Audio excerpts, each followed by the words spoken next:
Podcast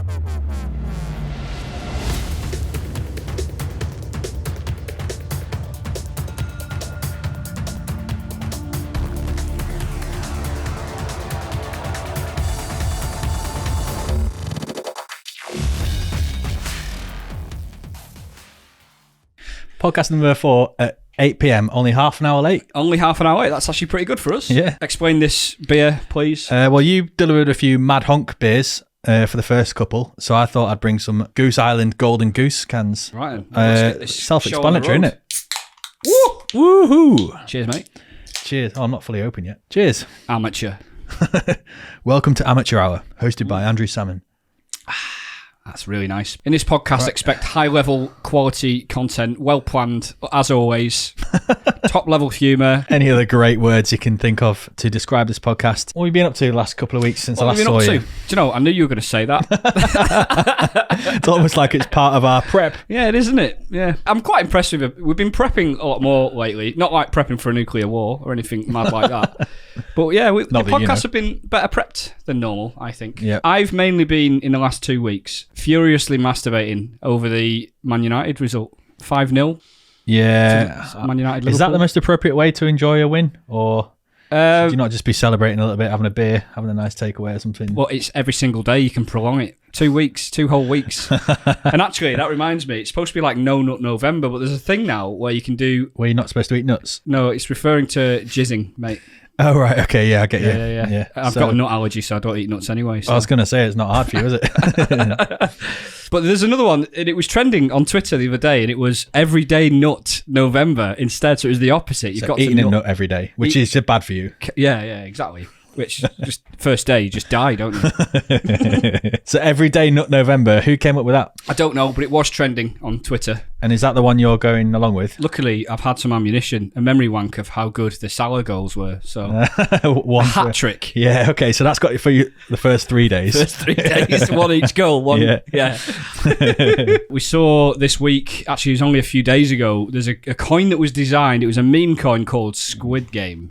Oh, I did see that. You did see it, yeah. So what happened with this coin, it went crazy. And the reason why the price was going up so much, someone just designed it, and you can just design cryptocurrencies, give it a name, and basically launch it.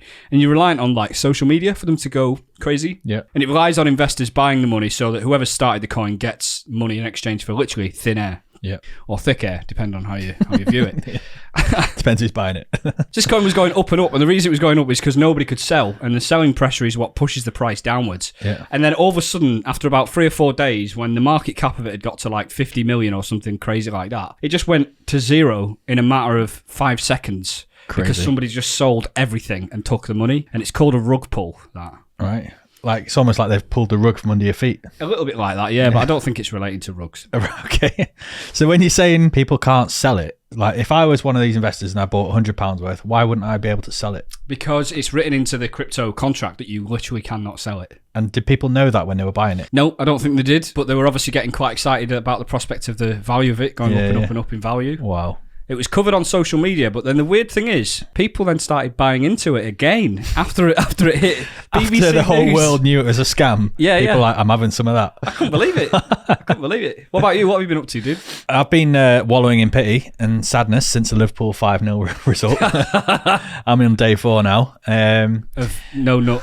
Yeah, I'm not eating any nuts as protest for this Liverpool result. I did have a bit of an incident, which is happening a little bit too often these days, and that's sat down to, I think probably Sunday night, I think, playing on the PlayStation, sat down. I like to spread my knees a little bit when I'm sat down. Spread your legs. Nice. Leg spreader. Spread your leg.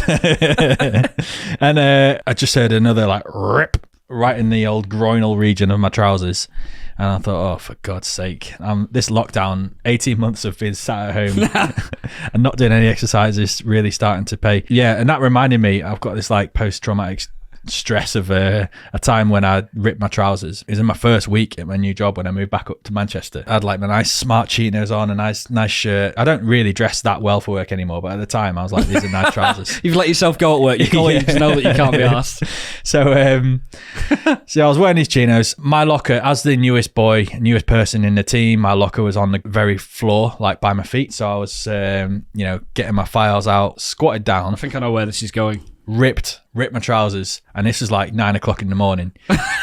And I was like, oh my God, what am I going to do? And you obviously live like a 1 minute walk from work, right? Absolutely not, no. It's about a 20-minute journey back home and then 20 minutes back again. I thought, I can't, on my first week at work, disappear for nearly an hour. So I had to mentally think, where's the nearest shop that sells trousers very similar to what I'm wearing now? And can I leg it out of here, buy some new trousers and get back into the office without anybody realising? Handily, there is a clothing shop across the road from my office. And I thought, I've never been in this shop before. It's a bit of a trendy sort of fashion shop. Legged it out and I thought, I've got about enough time as somebody would expect you to have like gone for a poo for or something. Like maybe. So it's your first day on the job or first week on the job? First week, yeah. And you go missing for 20 minutes. Yeah. Enough time to go for a really big, long, smelly dump. I reckon so. And I don't think anybody mentioned it, but if they had have thought, where's Andy gone? They probably would have thought I'd gone for a poo if this plan goes to plan. That's the obvious. Legged it out, running with my legs together so nobody could see what was going on. Ran across the road into the shop, and it was a lot bigger than I expected in there. I was like, oh, where do I even start? This guy could see that I didn't know what I was doing in there. Excuse me, sir, can I help you? And I was like, yeah, I've just ripped my trousers in the office over the road, and I need a replacement pair, something that looks as close to me as possible. They normally just get you, no, I'm all right, I'm just looking. Yeah, I just wave them away, don't you? Not this story. So this guy's luck was in with me.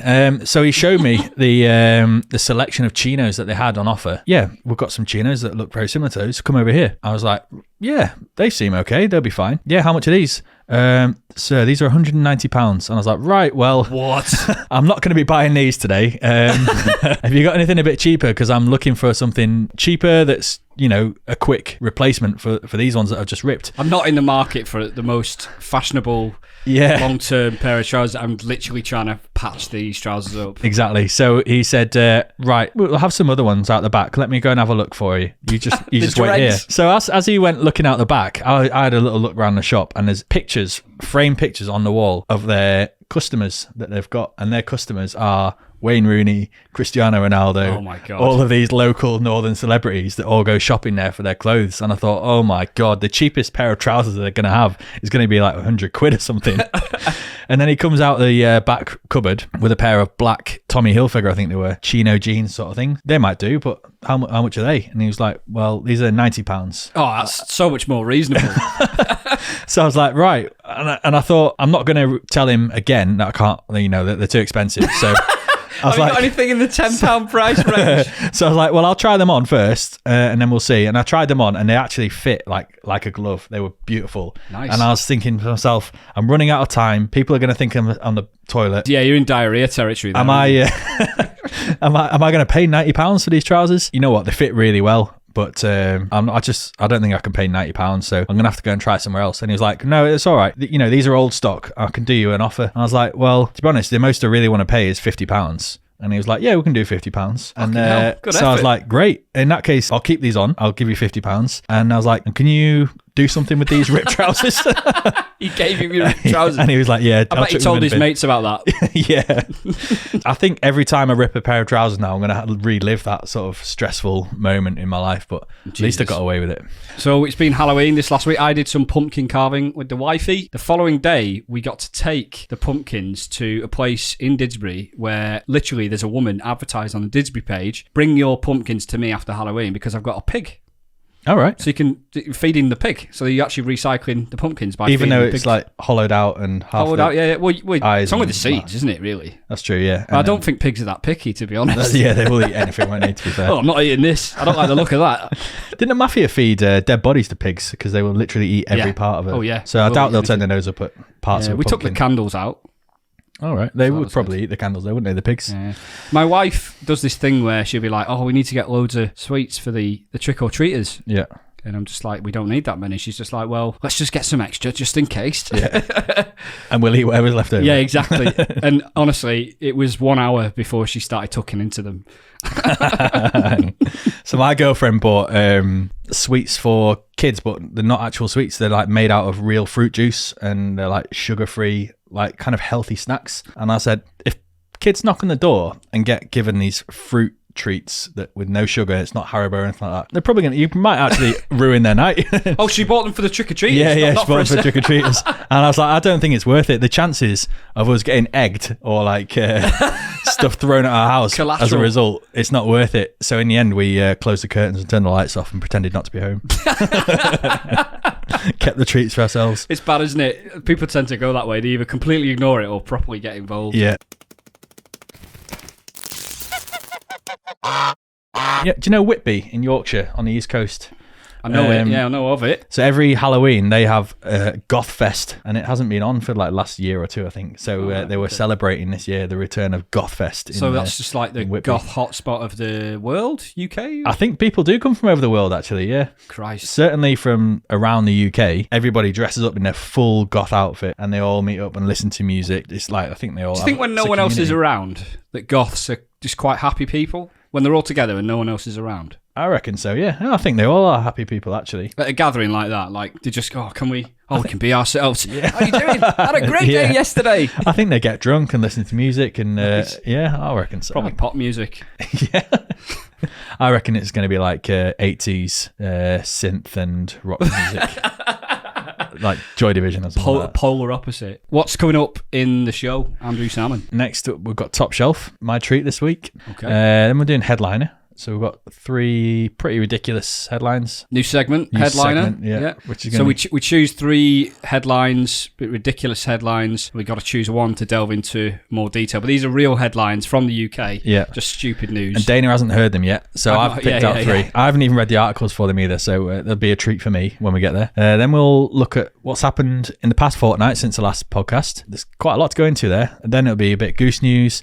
Daena's done the pork scratchings topic for this week, and then we'll look at what's coming up after the podcast before the next podcast. For the next 2 weeks. Okay. That's right, yeah. Some really interesting things, and there's a lot of threads in this podcast. We're going to be talking a lot about, I would say, current affairs, the state of the world, and a little bit of dystopia as well. The dark future that lies ahead of us. Yeah, from a few different angles as well, and obviously trying to give interesting takes on things. Crack on with the old Top Shelf. Top Shelf. I'm looking forward to this.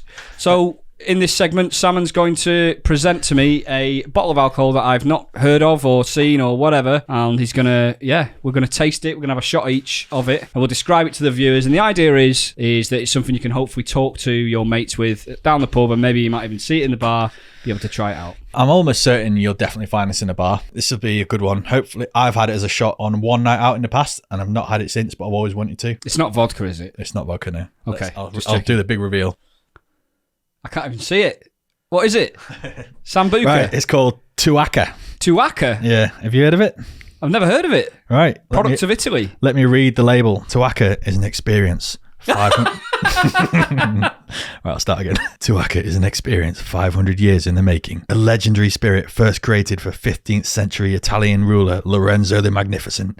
Tuaca captures the spirit of discovery that defined the Italian Renaissance. The recipe was revived in 1938 when brothers-in-law Gaetano Tuoni and Giorgio Canepa recreated the intriguing spirit. Right, let me tell you a bit of story about this. I was on a work conference trip away in Brighton one year. So it was this was a night out section of a work conference. We went into this pub, and it was a pretty lively pub with live music, and we're like, yes, this is what we're after. So we went to the bar and said, we want to do some shots, but we're not really sure what to have. Usually it's Disaronno, but we're interested in something different. And then the barman was like, yeah, Tuaca.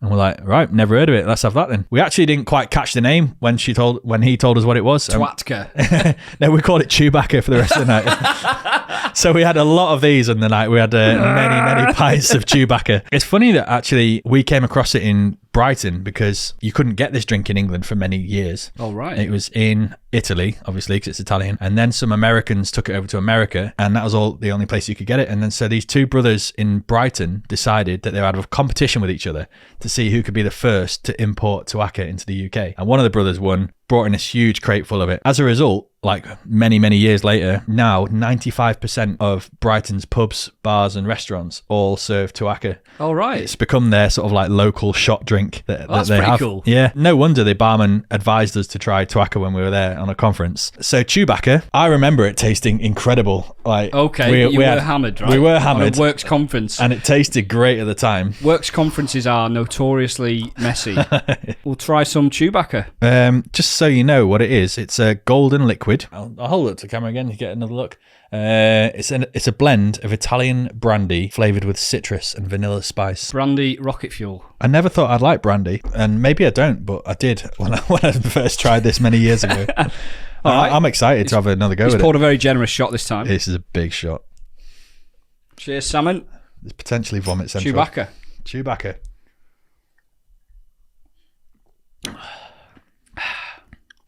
Ooh, sweet, isn't it? It's not got that harshness that I thought it would have. It's down the line of Disaronno, isn't it? What's the percentage, man? The percentage, man, is 35%, man. So it's stronger than Disaronno. What was Disaronno? Do you remember? I think it's like 25% or something like that. Well, that'll get us off to a good start, mate. 35%. That's all right. I like the backstory. Yeah. Enjoy the backstory on that. Pretty cool, isn't it? So I think the fact that they made it for Lorenzo the Magnificent, the ruler of Florence during the Renaissance period, that gives it some gravitas. I've got to be honest, that does feel a little bit like a gimmick, and that maybe these guys, it's like these companies that sell like really, really modern products, but they say established in 1874, and it's like, wait a minute, they weren't selling drones back then. Yeah, well, this is a 500-year-old recipe of brandy. Well, it has to be Italian brandy with citrus and vanilla. It looks good. I like the label and everything. It's pretty cool, isn't it? Cheers to that, Simon. That's, You're welcome. That's a good one. We'll have another shot at the end. Yeah, absolutely, yeah. Yeah. Next up, headliner. So this is you again. God, Yeah. You're working hard this week. It just means it's my week next week, right? That's right, yeah. First one up. Doctor warns against holding in farts and says it can have grim consequences. Second one. Police admit officer did mistake paddling pool of goldfish for sharks. And number 3, missing man joins search party looking for himself. Oh, God, that's a good one. I'm intrigued by the goldfish one. The police admit officer mistook paddling pool of goldfish for sharks. Okay. I don't even know how that would be possible. But while you're Googling that, I'm going to talk about me and Gemma went to Chester Aquarium recently in the UK. It's a little bit dog-eared, if I'm honest. It's near Cheshire Oaks. It's a really affluent area, but the aquarium's been there for quite a few years, I think. It just feels a little bit dog-eared, but really good fun and really good value for money. So if you get a chance to go there, you should try it out. But they do have a special shark in the tank. All right. They've got a shark that's literally a goldfish. Kind of deformed. It's not a goldfish. Right, okay. Definitely it's not a goldfish. Imagine a piranha crossed with a shark, crossed with trash. And that's about what this looks like, yeah. Trash. Like plastic? Garbage. Okay. Yeah.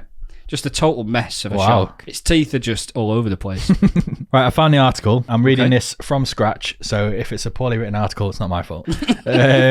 Disclaimer.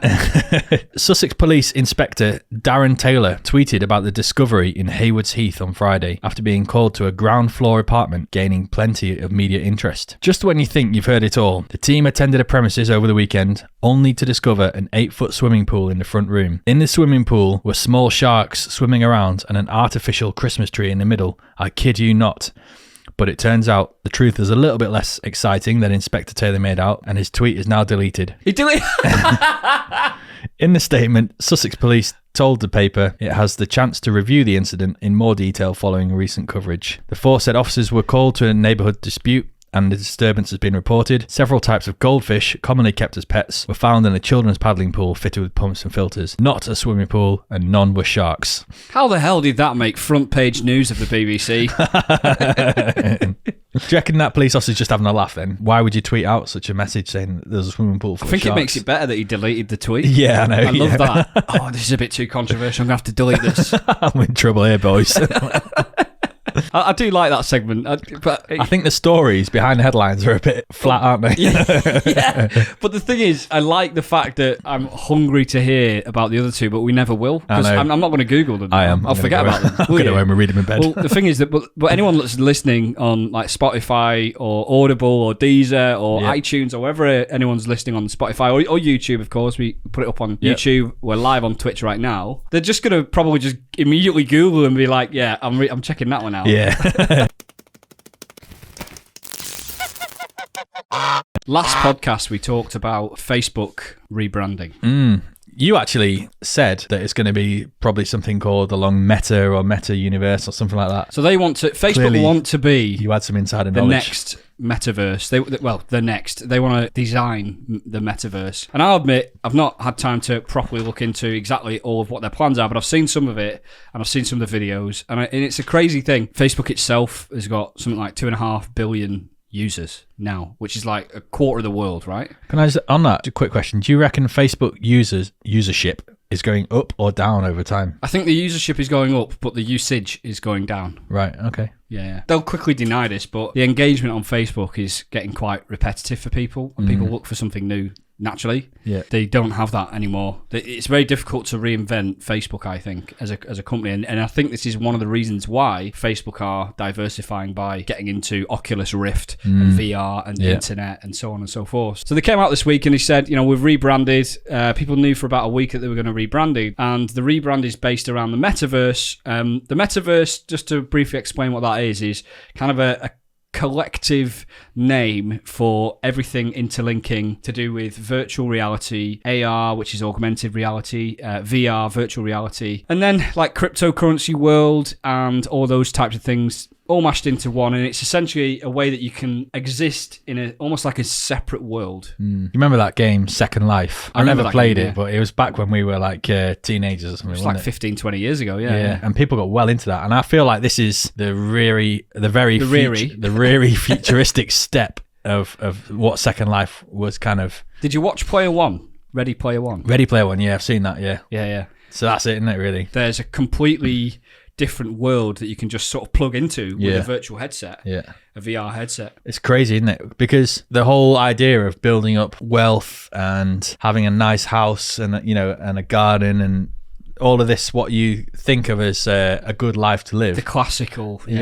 is now potentially in like 10, 20 years going to be how much stuff you can buy online for this virtual world to enjoy your escapism into NFTs this and virtual reality. I think it makes sense for Facebook because, first of all, they're a company that've got the capital to be able to do that and actually make it a good product. But they've been dabbling with this type of stuff for such a long time now. But the problem that they may have is it might just be too soon, and there might not be enough early adopters of this to actually make it into a long-term business. And they've obviously got challenges with privacy and stuff like that as well. I was going to say that every area that they're reaching out into now, I can't think how any of it is actually regulated at all. I feel like they're going into areas where laws do not exist and they could do anything. They're also operating in an environment that's completely brand new anyway, like AI, for example. AI will be key to the metaverse. There will be machine learning within the metaverse, right? Yeah. And, cryptocurrency and NFTs are still largely unregulated, will be a key part of the metaverse. Yeah. They've almost got to push the envelope until either governments legislate or maybe they'll be decentralized. Yeah, well, I think governments will always regulate it. It's just going to take a long time for them to actually get their head around what they're trying to regulate. Well, the thing about a metaverse is it doesn't exist on a continent, does it? It exists globally. So how can you regulate for something that exists globally? For example, like you plug into Facebook. Facebook is what it is. It's a website with all the data that it has. And if you plug into that in China, which is heavily bureaucracy, very censored, it's the same website. You have to log into essentially the same website. It's going to be the same with the metaverse, or at least whatever becomes the metaverse. And the metaverse itself might become a little bit like the internet is now, where it's just essentially like one set of servers delivering data. So if you've got that situation, it's very difficult for any one government to try and mold their rules around something that they don't control. That's right, yeah. Does that not lead us potentially long ahead in the future for like one world government? People I feel like that's the way it's probably going to go. Dread, that's like one world government is like they'll then have like a party or a person ruling the world essentially. I feel like that's like mind-blowing. The next level of evolution in human, call it democracy or technocracy, or I don't know what it would be called. But the next evolution where you don't have a single person in charge. The collective decision making is probably going to be better than a single person or smaller collective of persons. If it goes down that way, that'd be great. If it's like pure democracy where everybody has an equal say, then great. What do you think of the Zuckerberg? And Nick Clegg on this on that it's note, a leading question, as you can tell. On that note of regulation, Nick Clegg appears in one of Zuckerberg's videos that he did to promote. For the global listeners that don't know who Nick Clegg is, he was the leader of the Lib Dem party, which is like the third party in Britain. Then when he retired from that, he got snapped up by Facebook. I mean, you use the phrase snapped up. I think they wanted a British political figure on board to steer them, give them some legitimacy in sort of the political arena. So in this video with Zuckerberg and Nick Clegg, like Zuckerberg, I think he's like starts off, he's speaking to the camera like, "Welcome to Meta," blah blah blah. He's so awkward, isn't he? He's horrible. like a robot. Yeah. The thing about Zuckerberg, if you were to design like some sort of AI robot synthetic being, like Data from Star Trek, it would be Mark Zuckerberg, wouldn't it? And I swear over the years he's started to cut his hair more like Data, and talk more like Data, and have no emotions like Data, and be factual like Data. He's like the perfect person. The thing is, if he was a robot, surely he'd be progressing to become more human-like over time. So he seems to be going backwards. Yeah, he's regressing back to his original robot status. Like, so he's talking to the camera, and then he dials on. Nick Clegg is this? Zuckerberg. Oh, Zuckerberg. Okay. And then he's got, is it Facebook Portal, that little tablet thing where you make calls. So he calls Nick Clegg, who just happens to be sat behind a desk with his glasses on, looking very professional. And he's like, "Oh, hi, Mark." And then they go into this really cringy discussion about how Meta is going to develop over the years and how politics has got a bit of time now, a little time window where they can actually look at what Meta is planning to do in the future and start to draft some regulations to monitor it. So it's kind of like I felt like it was a bit of a warning from Zuckerberg to say, listen, we're doing this. You've got like 5 years before we start implementing it to get your arse in gear and draw up some regulations. It's really interesting. And we've got Nick Clegg on board who's going to sort of give us the inside information on what's being planned. And Superhero Nick. We'll work around it. So I feel like Facebook are well placed, and they fired a bit of a warning shot to say,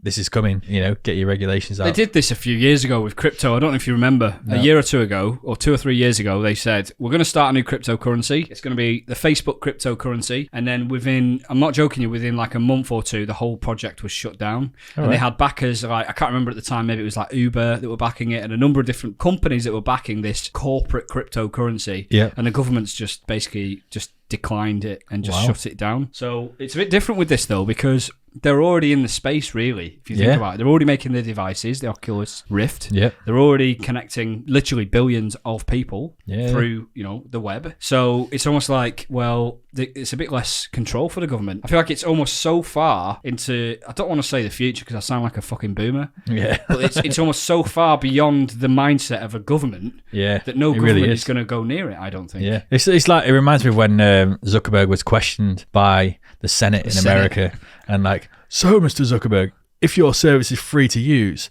how do you actually make any money?" I remember that. And he's like, "We sell advertising space."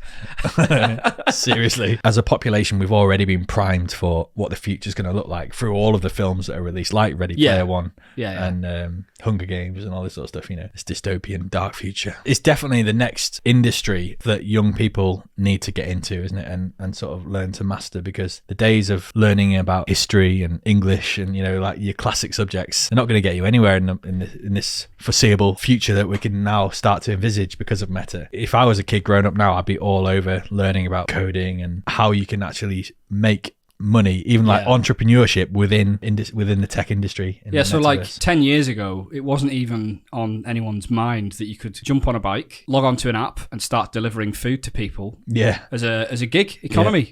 Likewise Uber, you could just jump in any car, slap a label on it, Uber, log into an app and start collecting people and all the stuff that comes with that. So, which brings me to the next point, which is, did you see in the news about Mandy in Hollyoaks? So anyone not from the UK, Hollyoaks is a long-standing drama series, soap opera, would you call it? I call it a soap opera, but a poor one. A very bad one. Yeah. All right, it's not as good as Corrie, Coronation Street. What is? Their casting is, you have to be like an attractive person in their early 20s, early 30s. Basically a model. You have to be a model to get onto Hollyoaks. So it's completely superficial, isn't it? Yeah. It reminds me a little bit of like Black Mirror. Some of the things. Have you seen Black Mirror? Yeah, I'm obsessed with Black Mirror. Yeah, so good. I'm going to watch all of it all again in the next couple of weeks, but I'm going to watch you watching Black Mirror. Thanks, mate.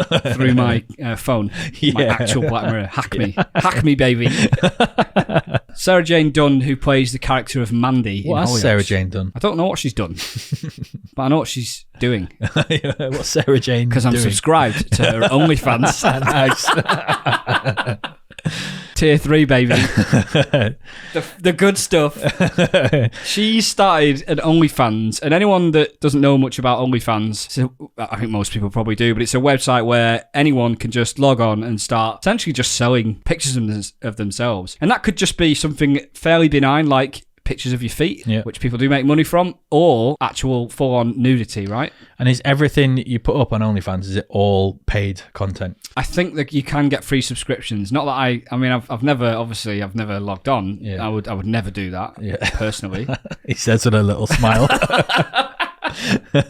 So she started an OnlyFans and she's been sacked from Hollyoaks. Right. I guess it brings me to I mean, obviously there's a lot of threads here in this podcast, but it brings me to the next point of, and that's a crazy thing because she's probably earning, I would guess she's probably earning 80 grand a year on Hollyoaks. £80,000, $100,000 a year. I reckon so. Yeah, it's hard to know what soap actors are paid, isn't it? Really, but they're quite well, and they get a lot of like sponsorship money out of it and things like that. Yeah, so, gigs, speeches, and appearances and stuff like that. But she's earning more on OnlyFans than she was earning on Hollyoaks. So she's probably looking at that and thinking, oh, well, I can just spend more time doing this stuff. Which is weird because she's chosen a career as an actress, and then as a side business, she's saying, well, I'll sell pictures of myself naked or in my underwear or whatever. And she's making more money out of that. And then she's decided, well, if the people employ me as an actress don't like it, I'll just scrap my career as an actress and continue to sell photos of me naked.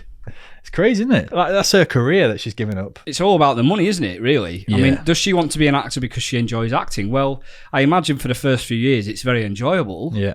But after a while, it must be like, well, I'm just getting paid for this, so this is my lifestyle. It becomes a job like any other, doesn't it, I suppose? And then, so she's now found a way to make money online from her own home. Just seems like that's the way the world's going, doesn't it? Like, whatever you can do in your own room with a computer, and if you can make more money doing that than actually going out and working for somebody else, you become your own boss, and you don't even have to leave your own home. I know, yeah. I mean, there are people that are starting podcasts and all sorts of weird stuff. I know, yeah. You get all these idiots starting podcasts now, don't you? Just chatting rubbish. If we're talking about the richest people in the world, who are we talking about? Elon Musk is an obvious example. Tech company, Tesla, SpaceX. Yeah. SpaceX is more of a tech company than it is a space company.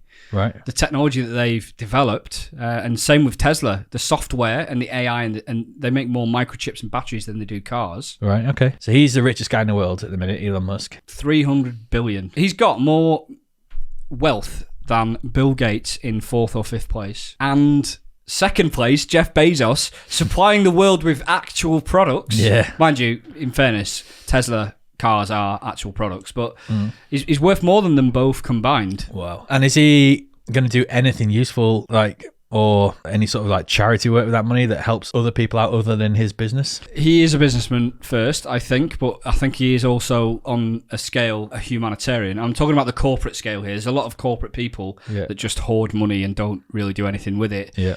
I saw a tweet from somebody who basically said that Elon Musk should give 2% of his wealth, which would be like 2% would be 6 billion to solve world hunger. I don't even know how you'd spend 6 billion. Well, it's pretty obvious that when you get to a certain point, your lifestyle doesn't really change, does it? Yeah, like, that's right. Yeah. At what point is that? Like, I've got 10 million, I've got 100 billion. Yeah. Like, at what point does your lifestyle not change? I could get 10 yachts, but you only need one. Yeah, but I want 10. I want a whole armada fleet of yachts. So I've purposely held this back and not told you about this. Yeah. He would liquidate 2%. He's tweeted this publicly. Liquidate 2% of his Tesla stock if, and it was, I can't remember what the name is, but it's like the World Food Hunger Organisation. I can't remember what the actual name of them is. WFHO. Yeah, World probably Food that Hunger one. Organisation. Yeah. Okay. Gangsters. Well known. So these guys get funding per year of like 8.6 billion. Right. So people are saying that Elon Musk should liquidate 6 billion of his stock, even though there is already more than that being donated to this organisation that are essentially doing probably a bad job with that money, right? Because world hunger exists while at the other end of the scale you've got people literally with more money than they could even spend in 1,000 lifetimes. Yeah. Solving world hunger, though, it's not the easiest task in the world, no matter how much money you give. I think that was the point he was making. He said, I will do it, but you guys have to tell me how to do it, and you also have to share your public ledger. So he said to them, I'll give you the money, but you have to share exactly how you're going to spend this money and your existing public ledger. And so your public ledger is showing you how much cryptocurrency you hold? No. It shows them where they've spent their money and where they're planning to spend their money, and it would be an open source accounting, essentially. Right, okay. So it's like saying they have to be completely accountable Yeah. to everyone with every single transaction. I see, yeah. Nice, okay. So I thought that was a really interesting take, because you've got here the richest guy in the world, who's not there by accident. He's a very clever guy. Yeah. And you could argue he's probably the most humanitarian guy on the planet with some of the things he's done. Yeah. The onset of electricity, space travel, so on and so forth. And a lot of people criticize him because they say, oh, he should be solving problems on Earth and not problems in space. But he is also solving problems on Earth. Yeah. Like, for example, electric cars, right? Electric cars is great because it neatly ties entrepreneurship with improving the humanitarian crisis that we're eventually heading towards. Yeah. So that's good. So he can make money and we can solve the problem at the same time. But when it comes to things like world hunger, I don't see how it falls on one person to solve that crisis. The money needs to be given to the people that run governments or charities and that actually distribute it. And it shouldn't be like Elon Musk has saved the world because world hunger has now been eradicated. It should be that he's made so much money in his lifetime, but he's actually given that money to the people that run it. And it's the governments or the charities that have saved the poor people. I just think the fact that one person can put his name to such big things leads you down a path of like saying, well, what's the next billionaire going to do for us? We need somebody to save all the geese. You know what I mean? Like, whatever the next problem is, That's a big problem. Earth is about to die. We all need to get to Mars. Which billionaire is going to pay for us all to go to Mars? These big issues need to be solved by governments. One thing you need to bear in mind here is that at any point, any government can just print more money. This isn't like fractional reserve. I don't want to get down that rabbit hole too much here, but any government can essentially afford to do anything that they want. Literally, they can do that. Yeah. So if you've got a guy that has accumulated money, probably by evading taxes and,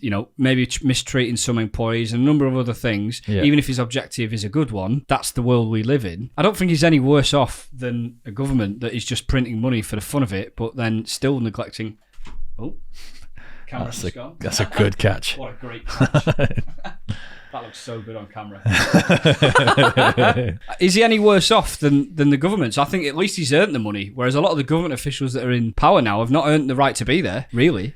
Yeah, it's not something I know a lot about, but no government is just going to start printing money just to achieve a goal. They say, right, we need 2 billion to solve world hunger or hunger in our country. We're just going to print all of this money off. It's never going to be that easy because then you're reducing the value of currency that they're using. They're never going to do that, but I just feel like all of this money at what it's currently worth going to individuals and asking them to solve our problems is such a backward way of running society.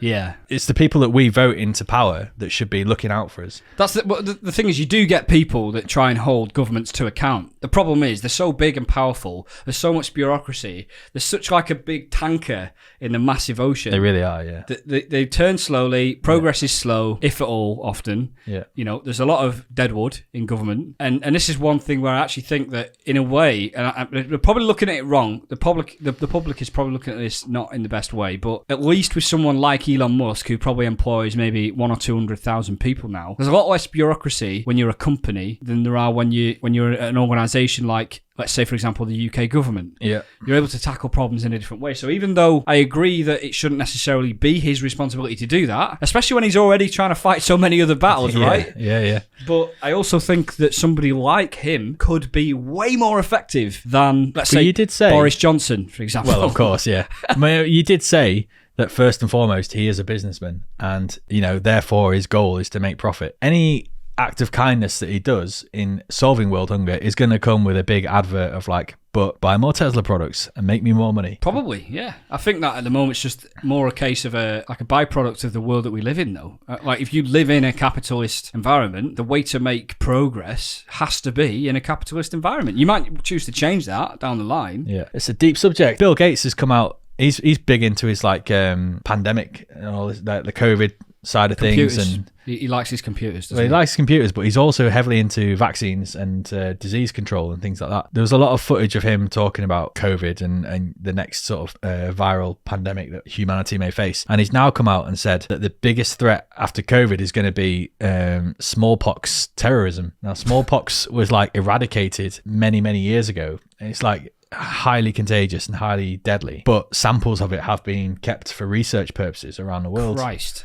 I did not know about this. You mentioned it briefly in the car journey here. Which is mind-blowing in itself, isn't it, to think, we'll just keep some of this deadly stuff. It is kind of. Yeah. But that's what they do with nukes, isn't it? Yeah. We'll keep some of the nukes. Yeah. Just in case we need to use, self-protection. I mean, that is another argument to say, would you rather contain it properly and research it so you know what to do should it break out again? Or should we just get rid of it completely and hope that it never comes back?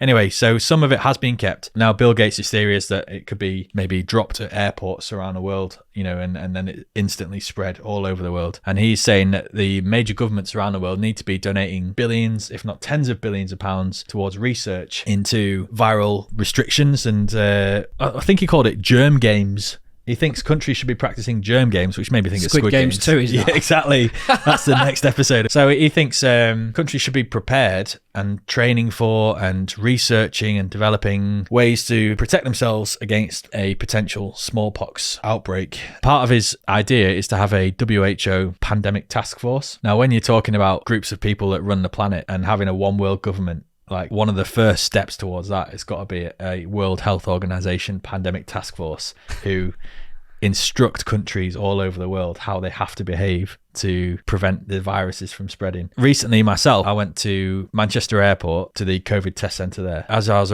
going through that, I said to my girlfriend, I think it's like the third or fourth time we've been there for our COVID Yeah, test. we've been there. This is like a drive-through one where you have to stay in your car. Yeah, like just like McDonald's drive-through, but instead of the pleasure, you're fucking jamming a fucking cotton bud up your nose and choking on it, and then throwing it in your mouth.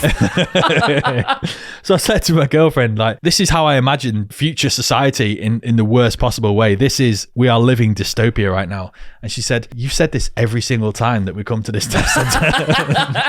And I was like, but look at it. So basically you turn up in your car and you're not allowed, there's big signs saying, do not open your windows. You're greeted by staff with big boards with they don't speak, do they? They just hold up they've boards. Got their masks on. They've got all their PPE and Go it's like, left. yeah, is your test for somebody over 12 years old? And then, because I was doing it for my son the last time, you have to like shake your head and go, no. And they're right. And then they point you this direction. So you drive down there through all of these cones and there's like all these vans with no windows on with like COVID test center written on it. And then next sign says, find a parking space and put your hazards on when you need help. And inside the bag, you've got like a little guide on how to do the test and all this. And when you leave, you're like, oh, so glad to be out of there. Yeah. That is horrific. It really doesn't help though, the fact that you have to sit in your car and just like jab.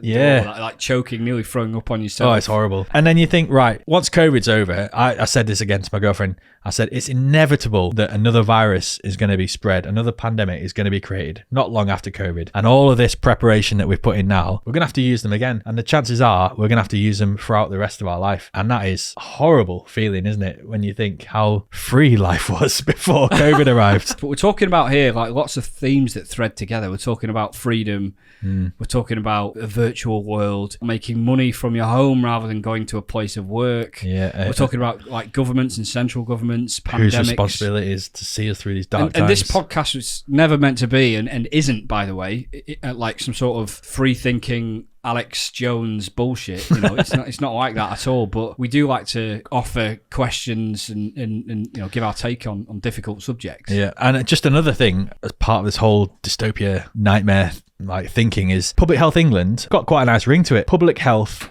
England, and they were in charge of the NHS and overseeing all of sort of like the medical side of how the country is run. Nice name.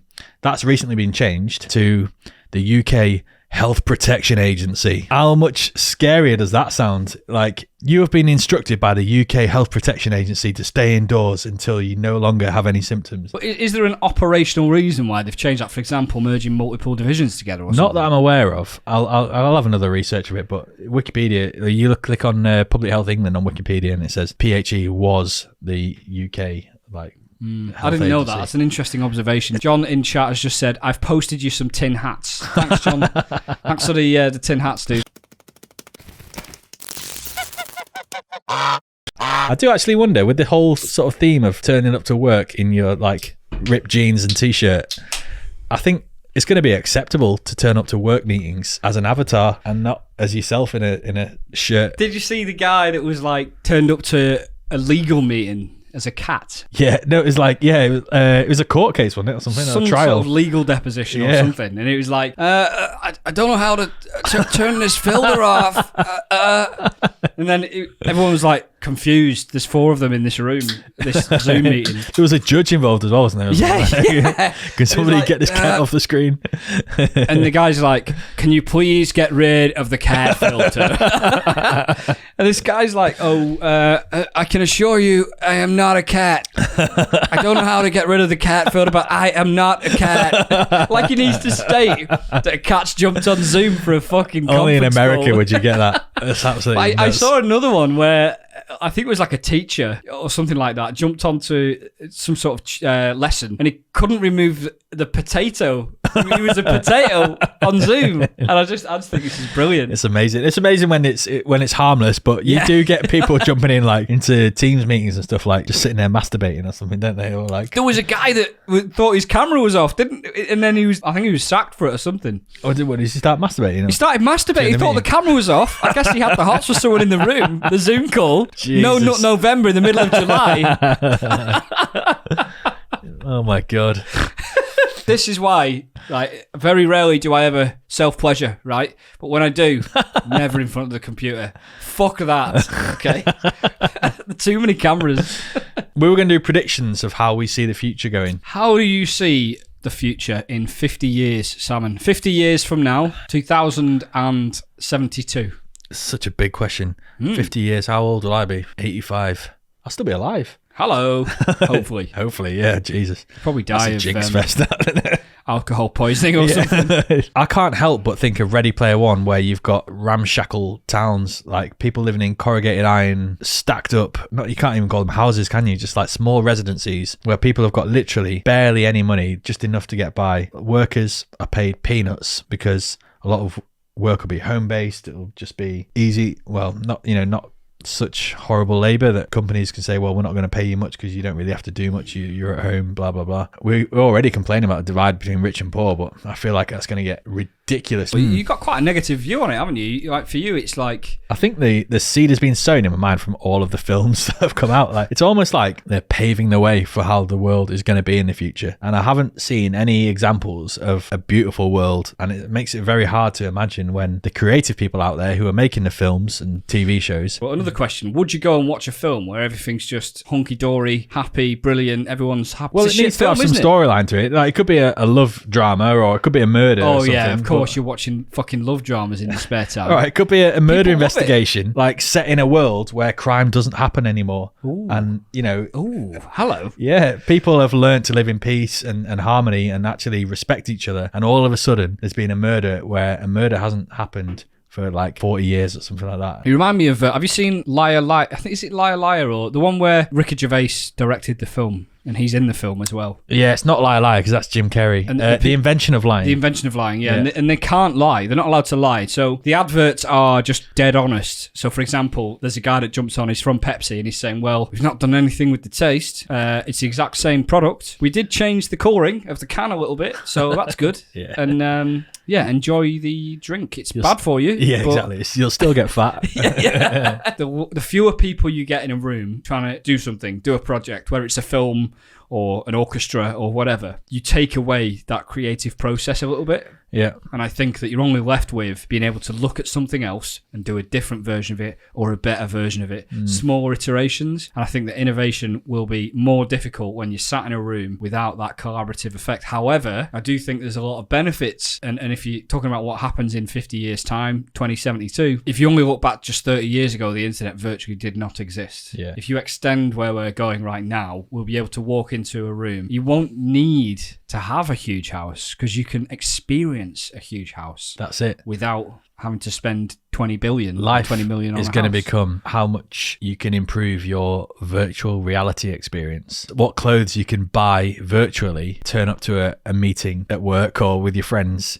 As a well-dressed potato. As a well-dressed potato in a nice virtual suit. So instead of going out and literally buying a nice cotton or silk, silk-lined suit, you're paying for a virtual suit which you cannot physically hold in your life. It states that it's silk-lined. Yeah. But actually, it's just pixels on a screen. Yeah, and that is next level. Yeah, okay, they used to get people to work in cotton mills, for peanuts, and at least they would actually produce cotton and actually make something, and now you're talking about the poorest people only paying for virtual things and they'll never actually own it. We talked about NFTs a few podcasts ago. A trend I've seen in the last month, people that will literally, through the means of indexing, they'll just create a load of different assets like hats, glasses, a basic face, different beard types and stuff like that, and then throw them all together and algorithmically create 10,000 different versions of that, and then sell them as NFTs.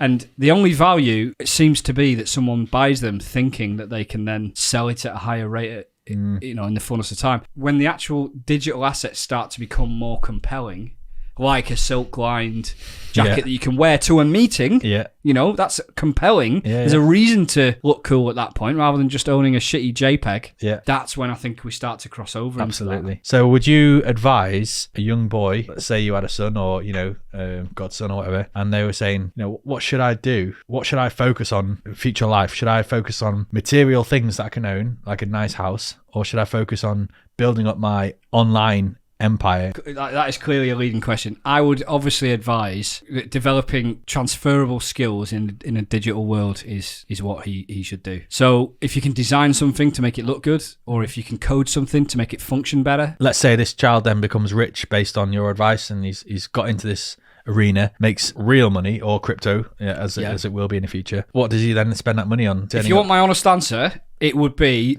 try and spend that money to solve real world problems. Nice. Okay. So real world problems in 50 years, I'm predicting to be a huge divide between workers and the company owners. The company owners probably living in these huge mansions overseeing... Elysium. You've mentioned Elysium before. I've not seen it. I'm going to have to watch it. It's a great film. Matt Damon. Living in space, aren't they, or something you said? Yeah, there's basically like a Tropicana heaven in the skies spaceship where if you've got enough money, you can jump on a ship and blast off up there, live there in absolute harmony. But everyone on Earth is in a total shit fuck of a situation. Yeah. Just trying to basically grind enough money to get up there. Yeah, that's it. Basically, how I see the future. Have you seen Gamer? This was a film that's like 10, 12 years old, right?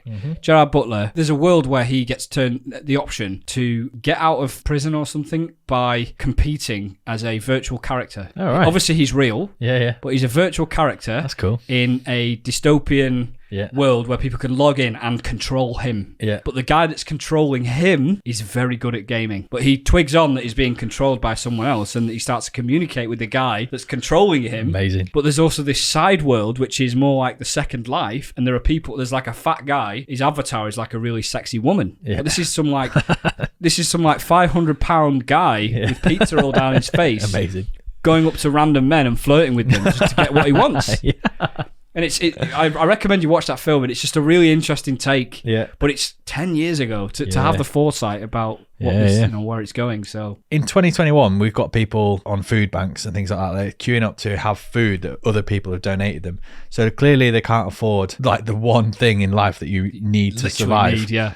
So if that usage is going up already in our lifetime, in our sort of generation, it's not unreasonable that in 50 years people can't afford to live in normal houses anymore, and actually councils could start to develop housing where people literally live in a very small space. I think there's a wild card here, and I think that wild card is AI and robotics will lead to mass job losses, which will lead to essentially a state income. We've already got levels of state income in different countries anyway, but that will amplify in the next 10 years, not even 50. Yeah. So as that happens, governments will have a choice whether they choose to treat their people well or not. Governments have had incentive to keep people in work because you need physical working. For example, you need people to mine coal. You need people to control the machinery that mines coal. The need for that will reduce in demand. So as that reduces, governments have got a choice of whether they say, okay, let's give a higher price of income to give everyone a base level of income. Yeah, I think that'll happen. A base level of quality of life. Or you get some governments that say, you know what, we still see the value in physical work, so we want to incentivize people to go into physical work. Or maybe the people that go into physical work get paid the most. They're the ones that get paid a lot more. So you have the choice growing up. Do I want to live a basic life paid for by the government, because there's literally not enough jobs in the world for everybody to work because robots have taken over most of it? Or do I want to go out and do a physical work, which is quite rare, and you get paid appropriately for it? What do you do for entertainment in 50 years? Imagine like GTA now, you're literally going to feel like you're going to I reckon you put like Haptics. electromagnetic sort of like Haptics. Haptics, is that what they're called? Yeah. And say you're running along the street in your virtual reality headset. You feel like you've been shot. And you get shot and you're like, poof. That'd be so cool. It would be cool. Bleak though as well at the same time though. I was thinking as well, in that sort of really bleak vision of the future, is there still going to be like open green spaces for people to go out and play football or, you know, run around the park or even just like take dogs for a walk and things? It'd be sad if not. I think there's got to be, surely. Obviously, natural growth of population, overpopulation, which is a widely accepted principle by now. That, you know, the Earth was like 6 billion population X many years ago, 20 years ago. It's now like whatever, 9 or 10. Population's only going to go up. So obviously that's going to take a toll on physical space. There's only so much space we've got on Earth. Yeah. Moving on. Shall we? Goose news. We'll that was an intense discussion. I'm looking forward to editing that one. I'm depressed. Are you doing a jingle for me this week? Yeah.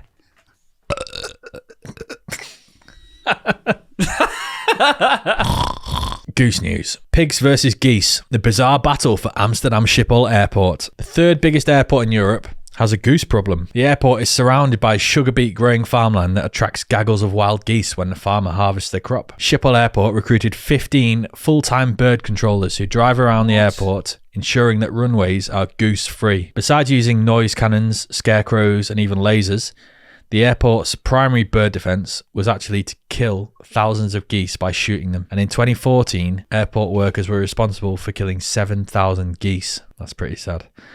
But now the airport have found a new solution. Pigs. What, kill pigs instead? Or?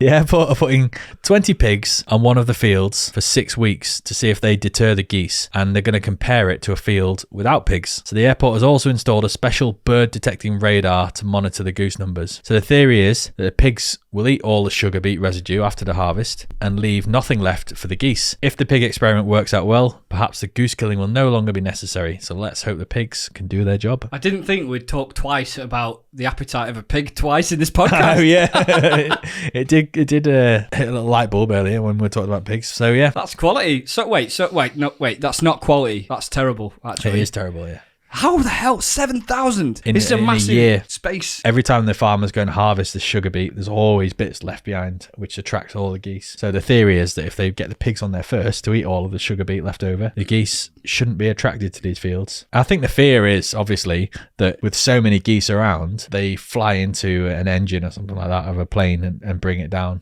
and cause the deaths of, you know, a couple of hundred humans. Jesus, why? So you thought you'd liven up? Let's kill 7,000 geese. You're talking about killing geese. Oh my god! But at least it's got a nice element to it in that they've actually. No, it is good. They've found a way of, or they're hoping to find a way of saving the geese. But what nuisance do they cause? They shit on the farms, which is fertilizer, essentially. The nuisance is to the aircraft. Yeah, can you imagine if actually they just both live in harmony, where the pigs just eat some of it, and then the geese still come, but in lower numbers, safer numbers. Yeah, safe numbers. And just pick up the scraps. Or even eat the pig's shit. Right, lads, the sugar beet's gone, but we've got some decent pig shit here for us. The problem is not solved. Oh, what's the next segment called? Pork scratchings. The next segment is literally called Pork Scratchings. Oh, for fuck's sake. Please be a depressing subject. Yeah. It's interesting that we've talked a lot this podcast, purely by coincidence, by the way, because I thought about doing this 2 or 3 weeks ago. Yeah. I wanted to talk about DAO. Do you know what DAO is? No. Decentralized Autonomous Organizations. Okay. I thought it had a crypto leaning to it. I didn't want to talk too much about cryptos, but I thought this principle, which I didn't know about this, it was something I learned. I didn't even know that this was a thing. So a DAO, a decentralized autonomous organization, is exactly as it sounds. Yeah. So it's decentralized. There's no one central figure that can control it. Yep. It relies on essentially the community of involvees, as it were, through different means, which I'll talk about in a second. Autonomous means it operates on its own. It doesn't need any driving force behind it per se. Yep. An organization means it is a business, so it's a new way of operating a business. Organised. It's organised or disorganized if you choose it to be. Yeah. And essentially this is a blockchain or a cryptocurrency principle where you can run a company using a governance token, and that governance token is like a decider on what happens in the organization. So say, for example, you've got an organization that is looking to release a new product. Yep. The holders of this cryptocurrency, they get a certain number of votes, and those votes will vote on policy and strategy and stuff like that, but at every level of the organization. So does somebody with more tokens have more of a say? That would make it decentralized. So for it to be truly DAO, there needs to be limits on how much a certain section could hold. Also feeds into the network that it uses as well. For example, if it uses Bitcoin network, if that gets smart contracts, or the Ethereum network, it would be decentralized because they are decentralized networks. Right. But if it uses an independent network that somebody mines and does the hash for, then it would not be decentralized because the company could then choose to essentially work the figures. Yeah, okay. I thought it was a really interesting concept. Companies will choose to run themselves in this way. Obviously, at the moment, a lot of it's about companies that have launched a cryptocurrency that they probably hold an amount of, 5%, 2%. Some of them launch and don't have any of the cryptocurrency that they've launched. Yeah. But they just allow the governance token to take votes on policy. And it's literally a queue of things. If you own this cryptocurrency, there's a queue and you just click yes or no. You know, should we release a new product, whatever, yes or no? And if more people say no, they don't release it. It's as simple as that. I think I might own a governance token in cryptocurrency. Okay. But literally, I only bought The it. fact that you don't know for sure Yeah, is weird. I bought it because the name of it was the name of the rival school that I went to. And I was like, oh, there's a cryptocurrency called that. I bought a few because it's quite cheap. You bought it for a laugh. And then researching it, I believe it is a governance token. And I didn't really know what that meant. So it's now starting to come together. Even the questions that get posed that you would vote on are decentralized. So Yeah. anyone can suggest anything. Yeah. And in the same way that, like, for example, Reddit is quite a decentralized social network. On Reddit, what you do is you can post content, and if people like your content, they vote it up and it gets more exposure. Yeah. If people don't like your content, they downvote it into oblivion. It'll never get seen and it dies, and that's it. It's the end of it. This is absolutely rife for, you remember Boaty McBoatface? It's absolutely rife. I do remember that. For people to take the piss out of it, couldn't they? Like, imagine yeah. a serious question being posed by a major company, and then all of a sudden this like wave of silliness comes across, which tends to happen quite a lot in the UK. And people are like, right, I'm definitely buying one token. For anyone not familiar, what is Boaty McBoatface? So Boaty McBoatface was a new ship that was built. It was for exploring like the North Pole or something like that. It was like a brand new ship. The organisation that had invested millions into developing this ship said, we need a new name for it. And we're going to put a few names out there. And we're also asking the public for, you know, some other ideas of what we could call it. And so they came up with some quite boring names. And then somebody proposed Boaty McBoatface. And it absolutely took off. And people all over the UK were logging in to upvote Boaty McBoatface. And it absolutely won by a landslide. However, with it being a non-decentralized... A centralized yeah, organisation. Autonomous organisation, the people running the show decided, we're not calling it that. That's absolutely crazy. So even though it won, it was refused. And I think they called it the Sir David Attenborough ship, and like HMS Sir David Attenborough. How sad is that, though? I know that was only like 6 or 7 years ago. Yeah. But how sad is that? That would be a funny name. It's a great name. It's a funny name. It's memorable. People would actually like be interested to see what it's up to. It would capture people's imaginations. It would, yeah. Why wouldn't you allow that to go through? And just the mere fact that you then allow and stick by your words to go through with a name like that, based on the principles that you said you would do it, makes a big difference, doesn't it? So it's really sad that. Well, my point is, a serious company, if they are DAO and they put a vote forward, and whatever the question is, just ignites public imagination, and they think this would be amazing if we all vote for this. Let's all do it. Like whenever everybody went out and bought, there was a Christmas single. I can't remember the name of it. I know what you're talking about. Yeah, Killing in the Name of. And they voted that to become like Christmas #1. And other things happen as well, like when people say everybody needs to put down in their religion on the census that they're Jedi or something like that. Oh yeah, 10,000 Jedis, and you have to make it an official religion. Yeah. So things like that do happen quite regularly in this country. And I feel like if an organisation was definitely decentralized and they had to take all of these votes seriously, it's just rife to be taken. It is, for a I ride. agree. But don't you think that over the long course, particularly if people have got money invested in it, that it becomes more serious, a little bit more? Yeah, like if you're voting to fuck things up, you are voting to lose money. You hate money at that point. That's true. It'd have to be something you don't care too much about. Like you've only invested a little bit in it. But I care deeply about the name of a boat. Like maybe an organisation choosing their new logo or something, and like somebody proposes a picture of a cock or something, and everybody locks in and votes for the cock. Like, what can you do? It's decentralised. Our new logo unveiling. The curtain comes down and it's this huge penis, hairy cock. Oh my God. But I love that. I love that that could be a possibility. So do I. I love the idea that a company which is traditionally very authoritarian, hierarchy, often make bad decisions based on the opinions of a single person. Yeah. Frequently, these are older people that are out of touch with their market because they're so far up the hierarchy, they don't understand the people that they're serving. Right? Instead of that, the people that are being served by that company are making the votes. How clever is that? Yeah. That is good. Kind of a bit like how unions work, I suppose. But imagine if governments were run like that. Oh, I'd love that. It'd be amazing. I actually had a daydream once about, can you imagine if governments, how they spend tax money was put out to public vote. MachineDaena logs in and says, I want my tax to be spent. I want 40% of it going to homeless people. I want 10% going towards roads, 20% to hospitals. How would you apportion the money? Yeah, and everybody is allowed to do that. Everyone logs on the 1st of April and says, this is how I want my tax money spent for this year. That'd be amazing, wouldn't it? I'd love it. I think it'd be great. And there is a theory, and I can't remember what it's called, but it's something like collective knowledge theory, where the most popular choice will be the right choice. Yeah, you're right. I saw it on the One Show once, where it's like they ask 100 people to guess how much this box weighs. Yeah. And then they ask an expert who like works in a like weights and measures laboratory or something to guess how much it weighs, and the 100 people of just random members of the public are more accurate than so I've got a really interesting story. I used to work in a company where there was a jar full of sweets that somebody brought in and said, whoever guesses how many sweets there are in this will win it. Yeah. And one of the more cleverer, more intelligent I didn't win it, as you can tell. I guessed entirely wrong. I couldn't even spell the word guess. One of the engineers, he just took the average of what everyone said, and he won it. Amazing. And that was how I was introduced to this theory. Right.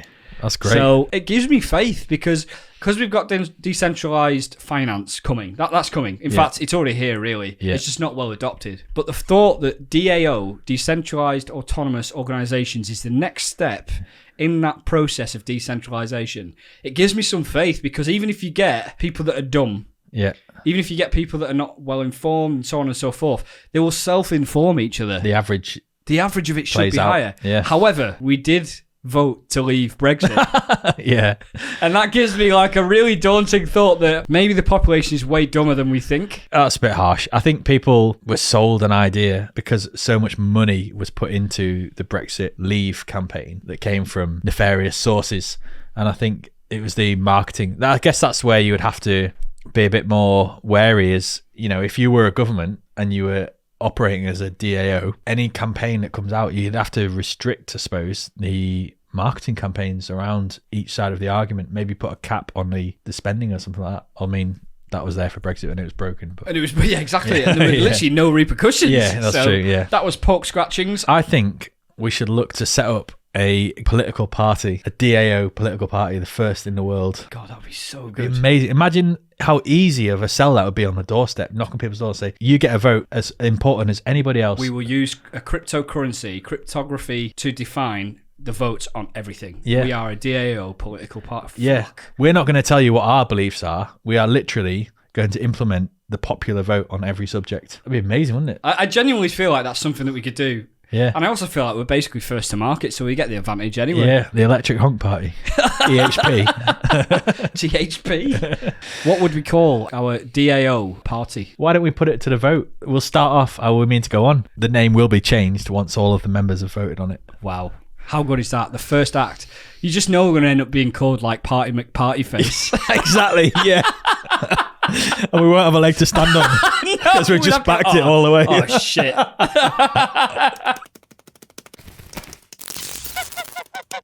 Unai Emery, the Villarreal boss who beat United in the Europa League final last season, he just turned down a move to become Newcastle manager. We're now starting to discover what level of manager Newcastle are looking for. They're looking for an experienced manager with good reputation, who's like European football, considering they're second bottom and they're about 6 points away from getting out the relegation zone. They're shooting pretty high. The next name on the list, and is now massively short odds to take the job, is Eddie Howe, who hasn't managed in Europe, and his last job was to get Bournemouth relegated. I don't think that was his job, mate.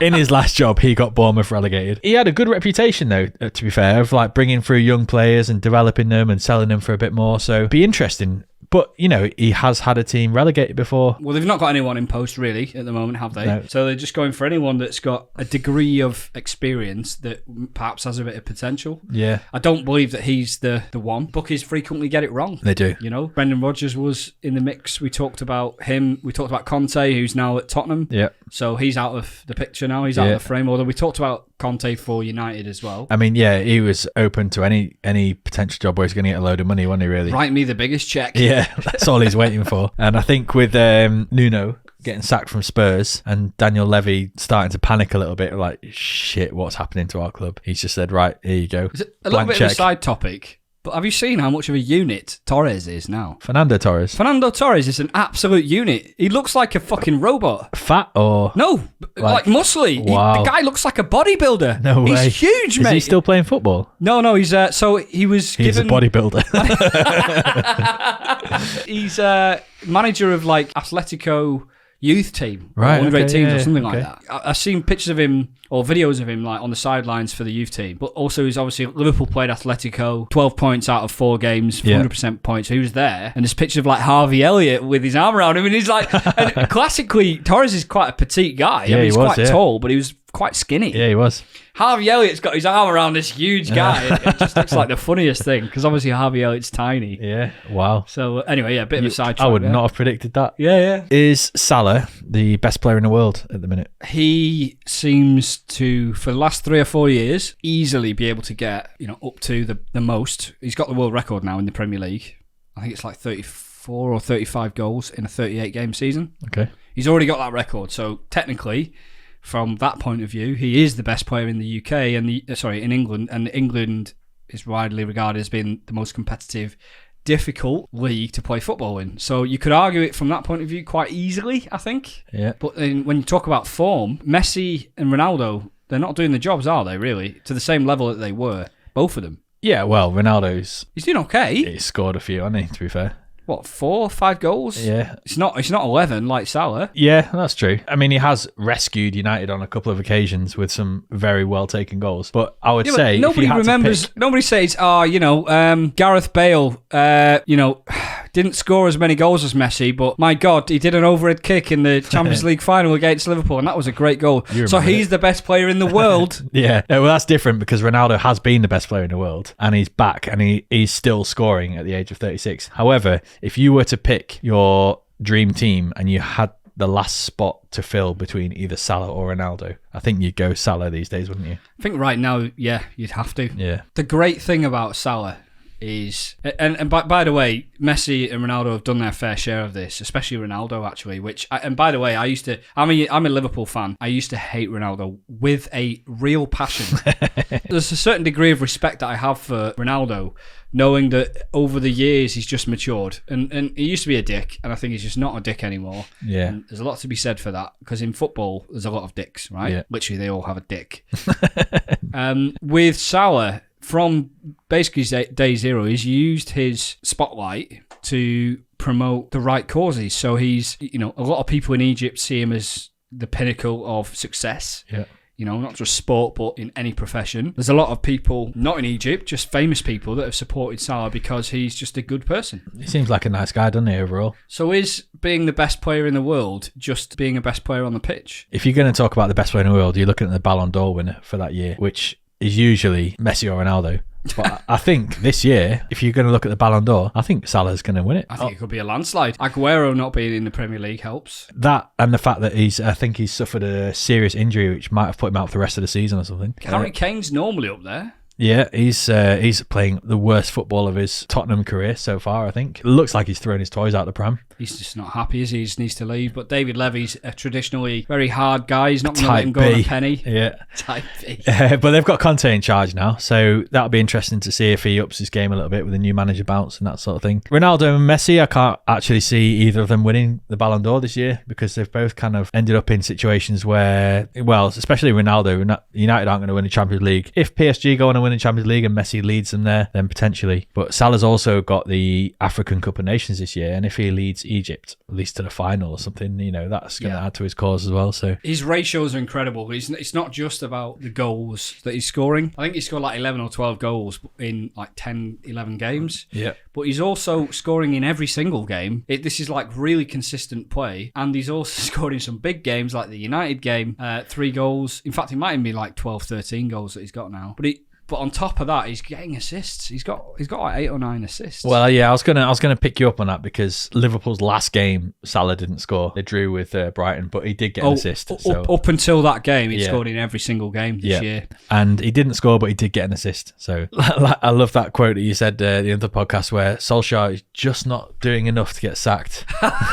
And I went behind twice against Atalanta, and both times Ronaldo scored in injury time. First one was in injury time in the first half, then it was injury time second half to get a 2-2 draw. It's exactly that. They're just not doing enough to get him sacked. I mean, 5-0 against Liverpool feels like enough. Yeah. Who was it that got sacked? Was it Moyes or someone? Someone got sacked when they lost 3-0 or 3-1 against Liverpool. I think Moyes got sacked after the Liverpool game. Yeah. It's normally that really tips them over the edge. Yeah. Solskjaer's probably breathing a little bit easier, having beaten Tottenham, and then they go and recruit Conte, and Solskjaer's like, right, that's him off my back. Who else is out there that could take his job? There's not many people, to be fair. I just can't believe that guy's still in the job at this point. There can't be many United fans. No matter how loyal you are, how much you watched him get off the bench and score goals in the last minute, the 85th minute for United back in the the late 90s, early 90s. No matter how hardcore a United fan you are, how can you really watch him now as a manager and say he's doing a great job? He's not. I think the general consensus now is he's a club legend. He's played an important part in getting us out of the Mourinho, Van Gaal and Moyes era and getting us back on track with young, exciting attacking players. But he just hasn't got the managerial skills to really take United back to the top. And I think now is a good time to remind each other of our predictions. And you said he'd be sacked in January or gone by January. Yep. And I said he'd be there to the end of the season. I stand by that. Yeah. And I United v City next. If United get spanked 5-0, I still don't think he'll get sacked. You think he'll get the season? If he loses to City 5-0, I don't think he'll get sacked after that game. It depends what the games come after that, because the fixtures start to get a little bit easier. I think they've got Watford and Arsenal after that. So my point is, it's not that I don't think he should be sacked, because I think he should. I think my point is that the United board are fairly happy with him steering the ship this season, and then seeing if there's any bigger and better managers available next year. I can get on board with that. You're basically saying that he's going to get sacked. Without a doubt, he's going to get sacked. But they need a good replacement rather than just throwing money at it again. Yeah, I think sacking him after the City game doesn't solve anything, because they're going to be scratching around for somebody else, not their first choice. So the keener-eyed viewers would have noticed at the start of the podcast, you'd have known that we were playing Milburn at the very start. And Milburn are a band that, back in the late 90s, early noughties, when we were at uni, mid-noughties, I would say, actually, Arctic Monkeys were starting to get big. They were quite small still, but they were starting to get big. Yeah. And their supporting act was Milburn. Yeah, right? Because they're both from Sheffield. Both from Sheffield. They were mates as well. Similar style. Yeah. Great bands, like real soul about them. It's just something that you gets can't you fired put your up, finger doesn't on. it? Yeah. Yeah, it's great. We're going to see them tomorrow. I mean, Milburn did one amazing album, which we loved at that time. Yeah. They did a second album, which was pretty poor. A couple of nice tunes on it, but the second album didn't take off. And then the band disbanded. And that was it. And I received an email a while ago saying Milburn, are fully acknowledged that they missed out on the whole vinyl comeback trend, and they would like to re-release their first album on vinyl. And I thought, I'd love to own that on vinyl. I've only recently got a vinyl player. Play it. So I've ordered the Milburn album. Oh, mate, I didn't know that. It's not That's out. awesome. I don't think it's due until January or something, so I haven't got it yet. But they also said, as part of this whole promotion of reproducing the album on vinyl, Milburn are going to do a tour, the songs off the first album. Oh my God. And if you buy the album on vinyl, I would love to go pre-access to one of those nights, one of those concerts. Well, let's do it then. Should we tomorrow? Do it tomorrow? Yes. Let's go to Leeds tomorrow. Woo-hoo! So that's it. There's some absolute bangers though on that album. There really are. The album's called Well, Well, Well, I think. It's Blue and Yellow album. Milburn is the band. Milburn. Give them a listen. So we've got a 100% record of seeing quality bands so far. So once we've seen Milburn, as long as they live up to the hype, that'll be 2 great bands. And then in December, we've got the Lancashire Hot Pots. Oh my God. And Black Lace. Chippy, I want my chippy tea. I can't wait for that. That's going to be the highlight of my life, I think. It's going to be so good. Mate, we've got to get some real good tweets for the Electric Honk podcast. Yeah, absolutely. Yeah, we will. Final thing, I would just want to quickly ask you what the United versus City score will be at the weekend. City aren't as potent as Liverpool in an attack and also a bit weaker in defence, so I'm going to go 3-1 City. No part of your brain thinks that United will win that? Absolutely no chance. I'm just comparing how many City will win by compared to Liverpool. Wow, okay. That's it. It's a dick measuring contest now, measured by goals in the Premier League. Yeah, yeah. How well can you beat United by? It's like how good you are. I feel like City will win. I agree with you there. They're a different class to United at the moment. I agree also that they're just not quite what they were. I think that City just feels so inconsistent at the moment. Yeah. I'm going to say it'll be a high scoring game. I do think it'll be like maybe 3-1-2 or like 3-2 or 4-2 or something like that. Okay. I think City have got enough about them to put 2 or 3 goals past United. Yeah, I reckon so, yeah. On that I think we're done, aren't we? I think we are done.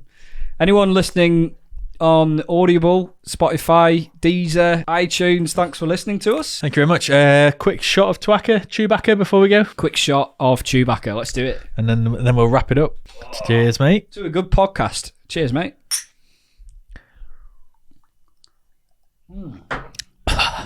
All right, thanks a lot for listening and take care. Thanks a lot, guys. See you in 2 weeks.